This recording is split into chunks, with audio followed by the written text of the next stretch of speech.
গুপ্ত টুপ্ত কোনো ইস্যু না, ওটা হলো কিন্তু ঝগড়ার একটা অজুহাত, লাগে না, এটা অজুহাত তৈরি করে নিয়েছে। গ্রাফিতিতে গুপ্ত শব্দ লেখা নিয়ে চট্টগ্রাম সরকারি সিটি কলেজে ছাত্রদল ও শিবিরের মধ্যে তৈরি হওয়া সহিংসতার ঘটনায় এবার মুখ খুলেছেন রাজনৈতিক বিশ্লেষক ও সিনিয়র সাংবাদিক মাসুদ কামাল। বুধবার রাতে নিজের ইউটিউব চ্যানেলে আপলোড করা ভিডিওতে গুপ্ত শব্দ লেখা নিয়ে তৈরি হওয়া সহিংসতার ঘটনাগুলো বিশদ আলোচনা করেন তিনি। এ সময় মাসুদ কামাল বলেন, গুপ্ত রাজনীতি হয়তো খুব দ্রুতই সারা দেশে ছড়িয়ে পড়বে। একটা সময় ছিল যখন নাকি শেখ হাসিনা সরকার ছিল, তখন ছাত্রলীগের চেহারায়, ছাত্রলীগের মধ্যে, ছাত্রলীগের নাম নিয়ে ছাত্র শিবিরের ছেলেরা মেয়েরা রাজনীতি করত।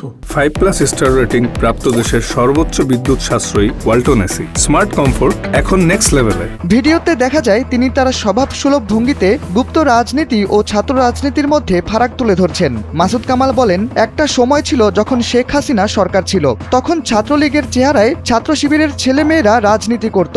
এটা তাদের কৌশল হতে পারে, এতে তারা কেন ক্ষিপ্ত হচ্ছে? ভিডিওতে তিনি বর্তমান সময়ে গুপ্ত ইস্যুতে তৈরি হওয়া সহিংসতার পেছনে বড় রাজনৈতিক দলগুলোর মদদের কথা তুলে ধরেছেন। মাসুদ কামাল দাবি করেন, গুপ্ত রাজনীতির পেছনে বিরোধী দলের প্রশ্রয় আছে, আর সরকারি দলের কাছে প্রশ্রয় পাচ্ছে ছাত্রদল। গুপ্ত টুপ্ত কোনো ইস্যু না, এটি কেবল একটি অজুহাত।